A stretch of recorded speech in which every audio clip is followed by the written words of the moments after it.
A very good evening to you all.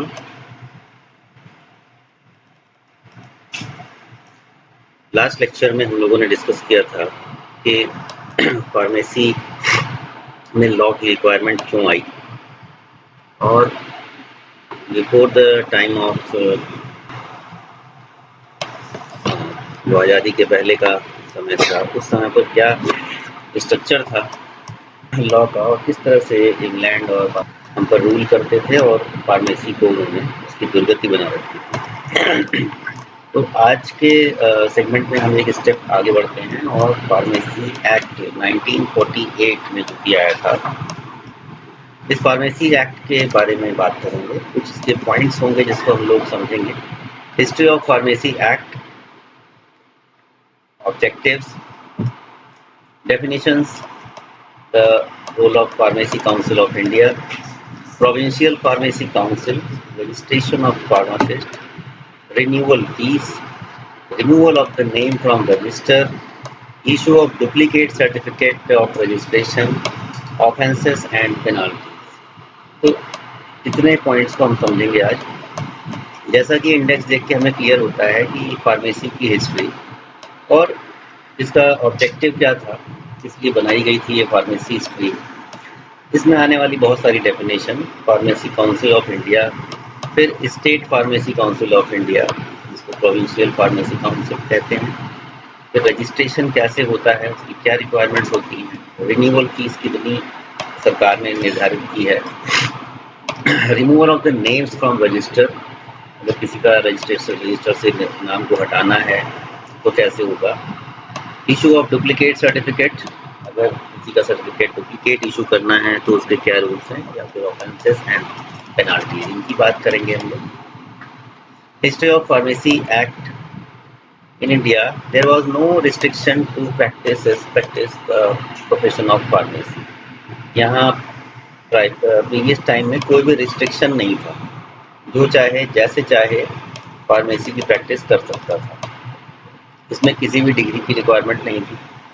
कोई भी जो पर्सन है वो फार्मेसी में आके अपनी प्रैक्टिस, डिस्ट्रीब्यूशन, डिफरेंट चैनल्स में जो जहाँ सेट हो जाता था वहीं पर काम करता था। जैसा अभी झारखंड में आपने एक मंत्री का सुना होगा कि उन्होंने कहा कि अब फार्मेसी प्रोफेशन के लिए डिग्री की रिक्वायरमेंट नहीं है, कोई भी आदमी जो स्किल्ड होगा वो इस फील्ड में आ सकता है। तो उसका फार्मेसी काउंसिल ऑफ इंडिया ने विरोध किया और बाद में केस कोर्ट में गया और चीज़ें नॉर्मलाइज हुई। One could practice this profession as any other profession। तो कोई आदमी किसी दूसरे प्रोफेशन में रहते हुए भी इसमें काम कर सकता था। Persons having no knowledge and having no education in pharmacy or pharmaceutical chemistry or pharmacology were engaged in this profession। मतलब BA, BCom, यहाँ तक कि किसी भी ब्रांच के लोग इसमें इन्वॉल्व हुआ करते थे। फिर hundreds of cases were found by government wherein the compounding, mixing or dispensing of medicine was being done by persons who were not adequately educated in this line। कोई भी केस तभी हाईलाइट होता है जब उसके ड्रॉबैक्स आते हैं, नहीं तो चीज़ें सब नॉर्मली चलती रहती हैं। तो यहाँ पे ड्रॉबैक क्या है, कुछ पेशेंट को हार्म पहुँचा होगा, कुछ पेशेंट को की जानें गई होंगी, कुछ पेशेंट को रिलैक्स नहीं मिला होगा। ऐसी कंडीशन जब क्रिएट हुई तो गवर्नमेंट डेटाबेस में कुछ चीज़ें आई कि वहाँ पे मिक्सिंग, कंपाउंडिंग, डिस्पेंसिंग किसी स्किल्ड पर्सन के थ्रू नहीं हो रही थी, बल्कि जनरलाइज्ड वे में हो रही थी कि हाँ इसको ये देना है, दे दो, बुखार आ रहा है तो ये दे दो, बिना किसी डायग्नोसिस के ट्रीटमेंट चलते थे। These causing great harm to the health of people. इसकी वजह से पब्लिक की हेल्थ को बहुत नुकसान होता था। It was found necessary to enact a law for the regulation of the profession and practice of pharmacy। इससे भी एक लॉ की रिक्वायरमेंट जनरेट हुई। एक लॉ ऐसा होना चाहिए जिससे कि हमारा प्रोफेशन सही दिशा में चले। List of amending acts and adaptation orders, कुछ ऐसे रूल्स लॉ बनाए गए। The adaptation of law order 1950, adaptation of law number 3 order 1956, pharmacy amendment act 1959, or the Pharmacy Amendment Act 1976, then 82, the Delegated Legislation Provision Amendment Act 1985. ये objective point of view से आपको इतने questions करने पड़ सकते हैं। तो adoption of laws order act 1950 में, adoption of laws number 3 order 1956 में, फार्मेसी अमेंडमेंट एक्ट 1959 में, pharmacy amendment act 1976, pharmacy amendment act 1982 और delegated legislation provision amendment act 1985। तो अमेंडमेंट की रिक्वायरमेंट और डिफरेंट रूल्स का वायोलेशन होने की वजह से लॉ में अमेंडमेंट मतलब चेंजेस किए जाते थे। Objectives: to restore the pharmacy profession in its due place in the health service. Pharmacy एक तरफ अलग थलग पड़ा रहता था हमेशा, कभी मेडिकल प्रोफेशन के साथ जुड़ नहीं पाया, जोड़ा नहीं गया, तो जरूरत थी कि उसको हेल्थ सर्विसेज के साथ जोड़ा जाए। Raising the status of the profession of pharmacy in India, pharmacy profession की तरह से डेवलप करना इंडिया में, ये रिक्वायरमेंट बनी। To regulate the practice of pharmacy in India, pharmacy की प्रैक्टिस पर एक कंट्रोल होना जरूरी था, ये इसके लिए। To provide uniform education and training throughout India, education and training पूरे इंडिया में हर तरफ, हर जिले तक इसको पहुंचाना, ये रिक्वायरमेंट बनी। To maintain control over persons entering the profession of pharmacy, जो लोग फार्मेसी प्रोफेशन में एंटर कर रहे हैं उन पर कंट्रोल करना कि गलत आदमी प्रोफेशन में ना आए, जो आए वो ट्रेंड आए। To protect the public health, public की हेल्थ को प्रोटेक्ट करना। Medical use of drugs, drug abuse, prevention of drug abuse, तो ड्रग के मिसयूज को, एब्यूज को रोकना, ये सारी चीजें। अब फार्मेसी एक्ट क्या है? An act to regulate the profession of pharmacy, simple सी बात है।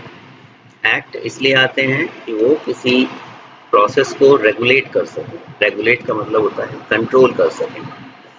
मेडिकल प्रैक्टिशनर क्या है? A person holding a qualification granted by an authority notified under section 3 of the Indian medical degree act 1916। Indian medical degree act जो 1916 में आया था और specified in the schedules of the Indian medical council act 1956। तो Indian medical council act कब आया था? 1956। Medical degree act कब आया था? 1916। तो 1916 में मेडिकल डिग्री एक्ट आया और मेडिकल काउंसिल एक्ट 1956 में आया। Registered or eligible for registration in the medical register of the state, meant for the registration of person practicing the modern scientific system of medicine। जो modern scientific system of medicine था उसको follow करने वालों का registration medical register of a state में हुआ करता था। अभी हम बात कर रहे हैं medical MCI, medical council of India. Registered in the medical register of a state who, although not falling within above first and second clause, but is declared by the general or special order made by the state government, or registered or eligible for registration in the register of dentist for a state under the Dentist Act 1948। तो यहाँ पे dentist act जो है वो 1948 में है। हमें इन चीज़ों से अपने ऑब्जेक्टिव क्वेश्चंस को मजबूत करना है, तो हमें ये पॉइंट एक तरफ कॉपी में लिखते चलना होगा। रजिस्टर्ड और eligible for registration in the register of dentist for state under the dentist act 1948। अब मेडिकल की बात हो गई, डेंटिस्ट की बात हो गई, तो अब जानवरों के डॉक्टर की बात होगी। or who is engaged in the practices of veterinary medicines and who possesses qualifications provided by the state government। तो मेडिकल प्रैक्टिसेस में इन्वॉल्व है किसकी? जानवरों की, उनके लिए। रजिस्टर्ड फार्मासिस्ट क्या होता है? Who is a registered pharmacist? ये डेफिनेशन बहुत इंपॉर्टेंट है क्योंकि पहला सवाल आपसे होता है कि are you a registered pharmacist? क्या आप रजिस्टर्ड फार्मासिस्ट हैं? क्या आपके पास रजिस्ट्रेशन सर्टिफिकेट है? आप किस स्टेट के रजिस्टर्ड फार्मासिस्ट हैं? ये सारे सवाल आपसे होते हैं। A person whose name is for the time being entered in the register of the state in which he or she is for the time being residing or carrying on his profession or business of pharmacy. जिस राज्य में वो रहता है या जिस राज्य में वो अपनी प्रोफेशन को करता है, यानी कि मेडिकल स्टोर उसने खोल रखा है या फिर कोई ऐसा काम कर रहा है जिसमें कि उसका लाइसेंस इन्वॉल्व है, या वो फार्मेसी का बिजनेस कर रहा है, होलसेल या रिटेल बिजनेस कर रहा है, या वो हेल्थ केयर सर्विस में इन्वॉल्व है, तो उस स्टेट के फार्मेसी रजिस्टर में उसका नाम मेंशन होना चाहिए। उसको हम कहते हैं रजिस्टर्ड फार्मासिस्ट। अब बात आती है फार्मेसी काउंसिल ऑफ इंडिया की। The Central Council (PCI) is constituted by the central government. Pharmacy council of India को किसने बनाया था? सेंट्रल गवर्नमेंट, माने केंद्र सरकार ने बनाया था। केंद्र सरकार और राज्य सरकार है, इसमें आपको कोई जो अंतर होगा वो पता है। जैसे केंद्र सरकार में जो सर्वे सर्वा होता है वो प्रधानमंत्री होता है, और राज्य सरकार में जो होता है वो मुख्यमंत्री होता है। तो जो फार्मेसी काउंसिल ऑफ इंडिया है ये बनाने में केंद्र सरकार का रोल होता है। First central council was constituted इन 1949। 1949 में सबसे पहले pharmacy council of India establish हुई थी और इसको सेंट्रल काउंसिल का नाम दिया गया था। It is reconstituted every 5 years। कि हर 5 सालों में फिर से इसका जो कॉन्स्टिट्यूशन है मेंबर्स को चेंज किया जाता है। It consist of 3 different type of members. 3 तरह के मेंबर होते हैं इसमें। पहला होता है इलेक्टेड मेंबर्स, दूसरा नॉमिनेटेड मेंबर्स और तीसरा होता है एक्स ऑफिशियो मेंबर्स। 3 तरह के मेंबर होते हैं। तो ऐसे क्वेश्चन भी आ सकते हैं, PCI consist of elected members, nominated members, x officio members, all of the above. ठीक, तो ऐसे आंसर क्वेश्चन आ सकते हैं, या फिर कोई 2 आ जाते हैं, इलेक्टेड मेंबर्स, नॉमिनेटेड मेंबर्स और 2 और नाम लास्ट में ए और बी, कुछ भी ऐसे घुमा के आ सकते हैं। तो आपको पता होना चाहिए कि पीसीआई के कॉन्स्टिट्यूशन में 3 तरह के मेंबर होते हैं, elected members, nominated members and x officio members. अब बात करते हैं इलेक्टेड मेंबर्स की। 6 members elected by the university grant commission. 6 member ऐसे होते हैं जो यूजीसी से आते हैं, यूनिवर्सिटी ग्रांट कमीशन से आते हैं, यूजीसी से आते हैं। There is at least 1 teacher of each of the pharmaceutical chemistry, pharmacy and pharmacognosy and pharmacology. There is at least 1 teacher of each of the, यानी एक फार्मास्यूटिकल केमिस्ट्री का होगा, एक फार्मास्यूटिक्स का होगा, एक फार्माकोग्नोसी और एक फार्माकोलॉजी का। इतना तो मस्ट है। बाकी कुल 6 लोग होंगे। 1 member elected by medical council of India. एक आदमी ऐसा है जो कि मेडिकल काउंसिल ऑफ इंडिया में का होगा, मतलब पीसीआई में एमसीआई का मेंबर भी होता है। अक्सर आप सोचोगे भाई जब हमारे ऑब्जेक्टिव क्वेश्चन में मेडिकल काउंसिल ऑफ इंडिया आ गया तो इसका मतलब वो तो काउंसिल अलग है, ये आंसर गलत होगा। लेकिन ऐसा नहीं है, वहाँ पे एक member medical council of India का भी होता है।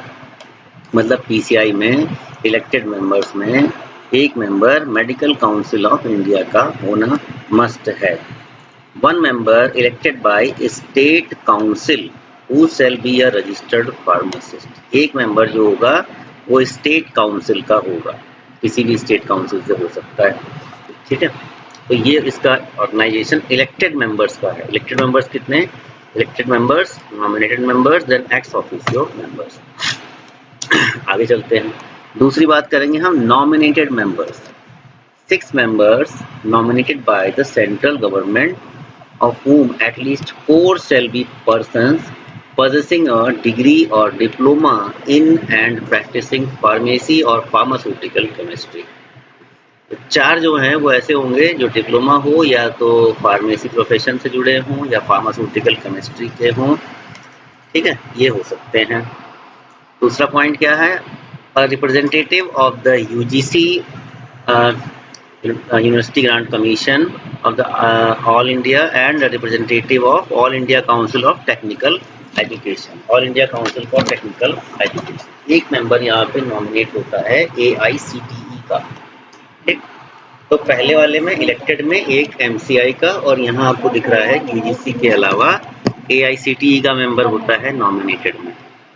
यहाँ पर नॉमिनेटेड में MCI का मेंबर नहीं है, MCI का मेंबर यहाँ पर नहीं है नॉमिनेटेड में। One member nominated by each state government who shall be a registered pharmacist, ठीक। तो अब एक मेंबर ऐसा होगा जो ईच स्टेट गवर्नमेंट, हर एक स्टेट गवर्नमेंट से होगा, और ये रजिस्टर्ड फार्मासिस्ट होना मस्ट है, उसके पास PCI का लाइसेंस होना मस्ट है।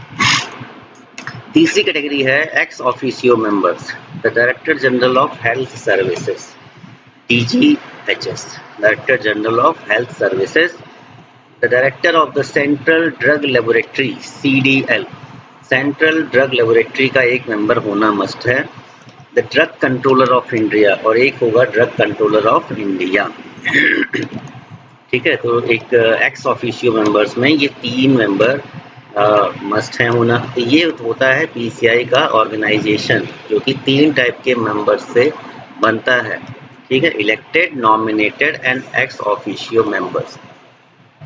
फिर आते हैं एग्जीक्यूटिव कमेटी मेंबर्स। तो एग्जीक्यूटिव कमेटी में क्या क्या होते हैं, प्रेसिडेंट होते हैं, वाइस प्रेसिडेंट होते हैं, 5 members elected by central council from its members, ठीक है। तो प्रेसिडेंट, वाइस प्रेसिडेंट, आपको हमेशा कंफ्यूजन ये होगा कि भाई जो हम कॉन्स्टिट्यूशन की बात कर रहे हैं, तो इलेक्टेड मेंबर्स, फिर नॉमिनेटेड मेंबर्स, फिर एक्स ऑफिशियो मेंबर्स। तो प्रेसिडेंट एक ऐसा वर्ड लगता है कि सबसे ऊपर होता होगा, ठीक है। तो अभी ध्यान रखना यहाँ पे एग्जीक्यूटिव कमेटी में जो टॉप मोस्ट पे होगा that will be president, then vice president, फिर 5 members elected by central council from its members.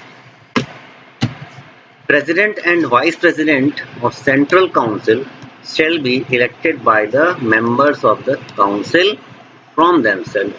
President and Vice President of Central Council shall be elected by the members of the Council from themselves. ये member of Council से elect किए जाते हैं, मतलब president और vice president जो है वो central council shall be elected by the members council के थ्रू होगा। The council shall appoint registrar, act as secretary. तो काउंसिल किसको अपॉइंट करती है, रजिस्ट्रार को। जैसे पहले अर्चना मुगल थी, अभी क्या है, मित्तल साहब है ना, अनिल मित्तल है अभी। Registrar act as secretary. Other officers and servants, इसके अलावा कुछ ऑफिसर्स और होंगे और कुछ सर्वेंट्स होंगे। फंक्शन ऑफ PCI का काम क्या है, पहला काम education regulation, PR।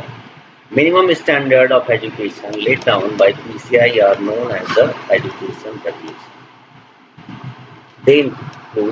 They include minimum qualification for registration as a pharmacist. Minimum qualification for registration as a pharmacist क्या होनी चाहिए, minimum qualification for admission to diploma in pharmacy. 2 बातें आ गई कि पहले नंबर पे रजिस्ट्रेशन के लिए क्या रिक्वायरमेंट, उसके बाद मिनिमम क्वालिफिकेशन फॉर एडमिशन, अगर बी फॉर्म करना है तो उसमें क्या रिक्वायरमेंट होगी। Duration of training and course of study to be covered, जो हम training and course of study to be, कितना उसको पढ़ना है, क्या क्या टॉपिक पढ़ने होंगे, सिलेबस डिसीजन कैसे होगा, ये सारी चीज़ें। Condition to be fulfilled by the academic institution and by the examining authority. होता क्या है कि जैसे अब आप लोग हैं तो स्टेट में पढ़ते हैं, किसी भी स्टेट में, माना कि जैसे यूपी वाले हैं तो यहाँ पे यूपी BT चलता है, MP में है तो MP की जो टेक्निकल एजुकेशन काउंसिल है वो आपका डिप्लोमा गवर्न करती है। जो लोग बी फॉर्म करते हैं उनका वो स्टेट यूनिवर्सिटी से होता है या यूनिवर्सिटी से होता है। यहाँ यूपी की बात करें तो यहाँ पे AKTU है, कुछ प्राइवेट यूनिवर्सिटीज़ हैं वो कराती हैं। सेंट्रल यूनिवर्सिटीज़ हैं, जैसे BHU हुआ, जामिया हमदर्द हुआ, तो इन सब में भी होता है। तो उनको हम बोलते हैं एग्जामिनिंग अथॉरिटी, वो एग्ज़ाम कंडक्ट कराती हैं, ठीक है। तो वो एग्ज़ाम कंडक्ट कैसे कराएंगी, उनका सिलेबस कैसे डिसाइड होगा, ये सारी चीज़ें कौन देता है? Pharmacy council of India. Nature and period of practical training, कितने टाइम की प्रैक्टिकल ट्रेनिंग होनी चाहिए, आप सबने भी ट्रेनिंग की होगी या करने के प्लान कर रहे होंगे, वो सब डिसाइड कौन करता है? PCI। The subject of examination and minimum standard of passing, minimum standard of passing जैसे आपका 40% होता है, कुछ जगह 50% होता है, बी फॉर्म लेवल पर 50% होता है, तो ये सारे डिसीजंस कहाँ से आते हैं? PCI से। Condition to be fulfilled by the institution to be recognized for giving practical training। कोई इंस्टीट्यूट, कोई कॉलेज किस तरह से कितने टीचर अपॉइंट करेगा, कितने घंटे प्रैक्टिकल कराएगा, और क्लासेस कितने घंटे चलनी चाहिए पूरे 1 साल के कोर्स में, अगर सेमेस्टर सिस्टम है तो 6 महीने के कोर्स में कितनी क्लासेस चलनी चाहिए, ये सारा decision PCI। Practical training contract from the pharmacist, practical training contract from the pharmacist, ये सारी चीज़ें PCI डिसाइड करेगी। To regulate the education regulation in the states, राज्यों में एजुकेशन का रेगुलेशन सेटअप करना, ये सारा काम भी PCI का होगा। Approval of the institution providing courses and examination of the pharmacist, किसी भी कॉलेज में PCI अप्रूवल होगा तभी वो कॉलेज कोर्स को रन करा सकता है, और ये सारा गवर्न जो है PCI ही करती है। अगर वो कॉलेज पर्टिकुलर स्टैंडर्ड को फॉलो कर रहा है तो वहाँ PCI का अप्रूवल मिलेगा, अगर नहीं कर रहा है तो PCI का अप्रूवल नहीं मिलेगा।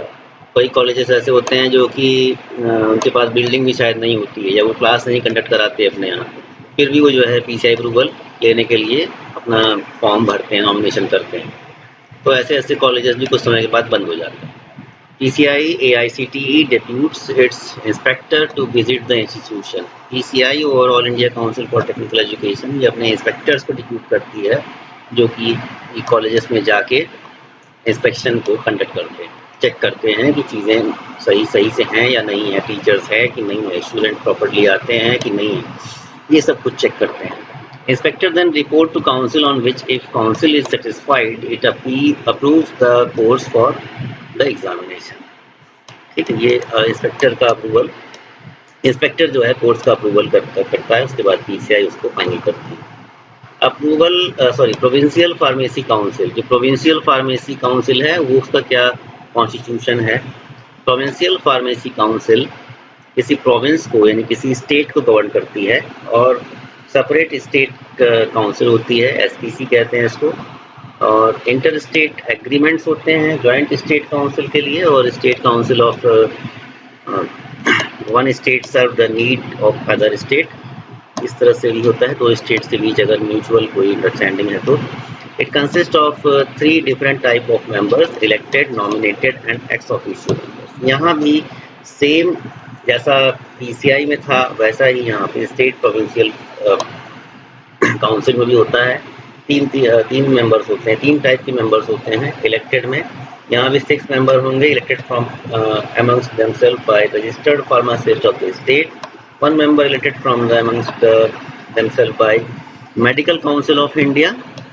ठीक है, medical council of the state, medical council of the state, ये दूसरा हुआ। और इसके बाद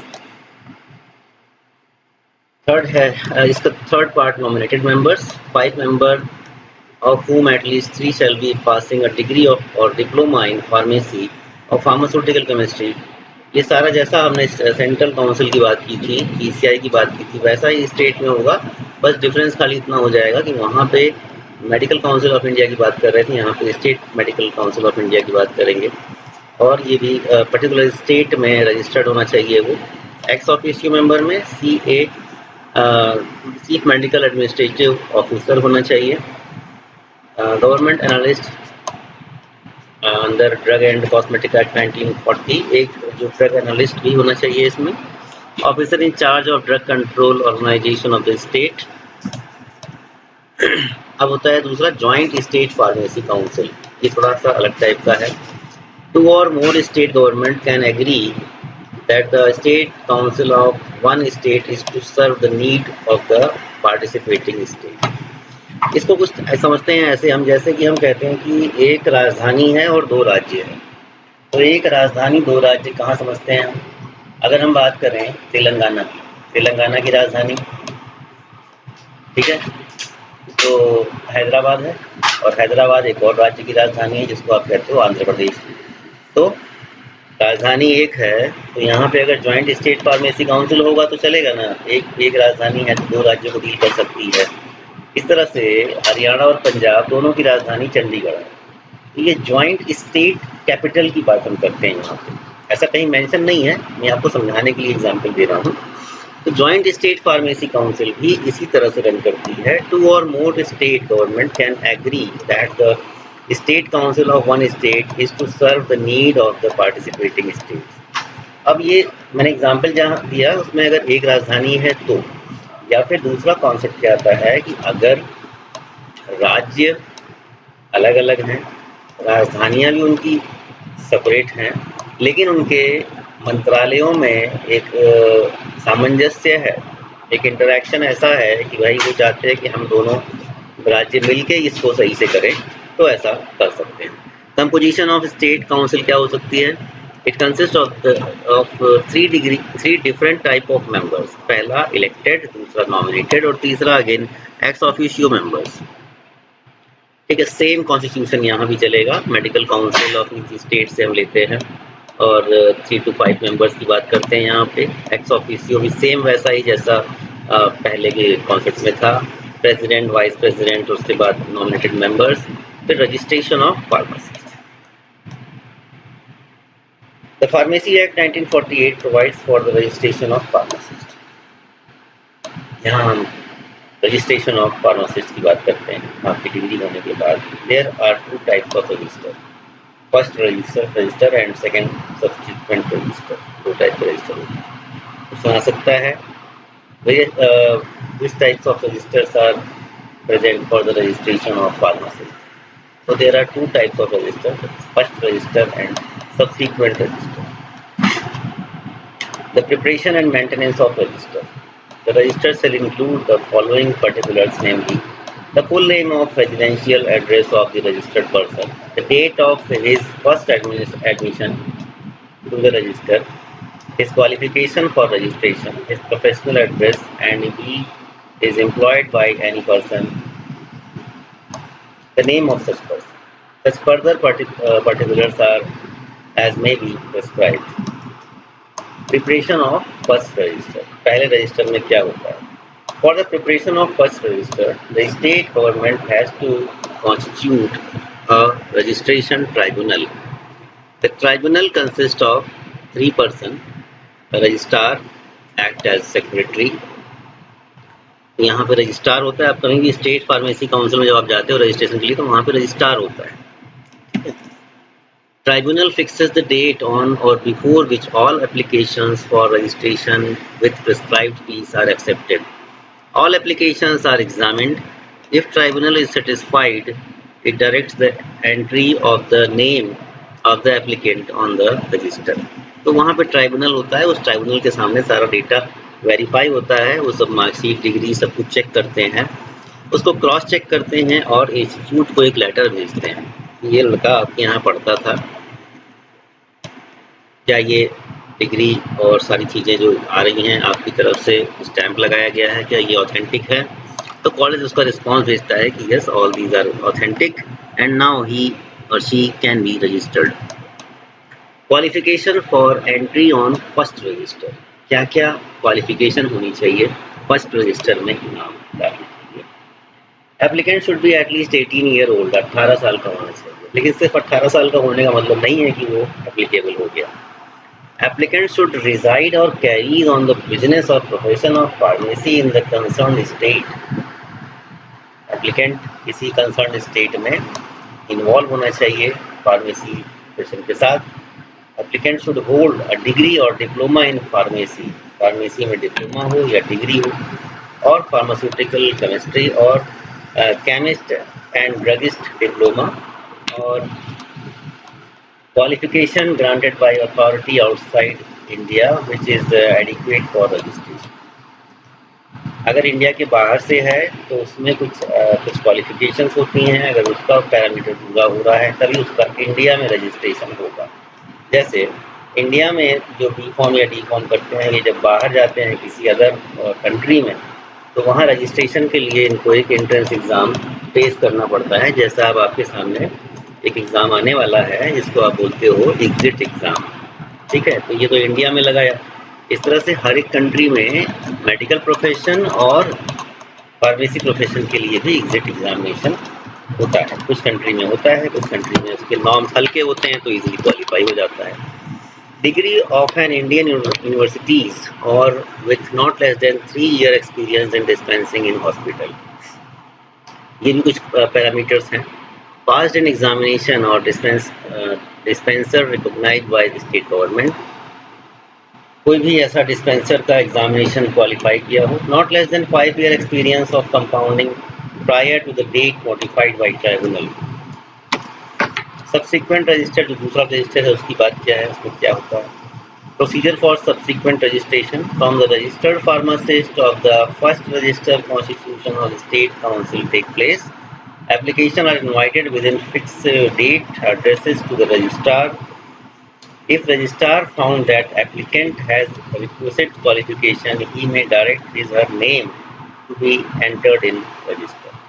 यहाँ भी रजिस्ट्रार का ही रोल है, स्टेट काउंसिल का रोल है, और यहाँ पे वो डेटा वेरीफाई कर लेते हैं। तो डेटा वेरीफाई करने के लिए एप्लीकेशन जब आ जाती है तो रजिस्ट्रार उनको क्रॉस चेक करता है। रजिस्ट्रार क्रॉस चेक करने के बाद एप्लीकेशन को फॉरवर्ड करता है और फिर ऑथेंटिकेशन क्लियर करने के बाद ही उस पर्सन का नाम सब्सिक्वेंट रजिस्टर में फीड किया जाता है।